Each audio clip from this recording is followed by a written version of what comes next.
কোথাও যেন হিসাবটা ঠিকঠাক মিলছিল না। ইন্ডিয়ান প্রিমিয়ার লিগের 19তম আসরটাতে পায়ের তলার মাটি খুঁজে পাচ্ছিলেন না ফিল সল্ট। অবশেষে সেটা পেয়ে গেলেন। বিধ্বংসী মেজাজে মুম্বাই ইন্ডিয়ান্সের বোলারদের নিয়ে রীতিমতো ছেলে খেলা করলেন। আগের 3 ম্যাচে আশানুরূপ ফলাফল করতে পারেননি, ছিল না একটা 50ও। অবশেষে মুম্বাই ইন্ডিয়ান্সকে পেয়ে নিজের আসল রূপে ফিরে আসলেন ফিল সল্ট। 8-46-8-0। আগের 3 ম্যাচে সল্টের এই স্কোরটা কোনোভাবেই সল্ট সুলভ ছিল না, নিজেও বোধহয় স্বস্তি পাচ্ছিলেন না।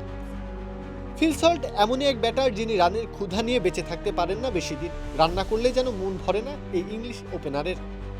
মুম্বাইয়ের বিরুদ্ধে ব্যাট করতে নেমে তাই আক্রমণ চালাতে শুরু করেন একেবারে শুরু থেকেই। জাসপ্রীত বুমরা, ট্রেন্ট বোল্ট থেকে শুরু করে মিচেল সান্টনার, বোলারদের নাম যত বড়ই হোক না কেন সেদিকে ফিরে তাকাননি সল্ট।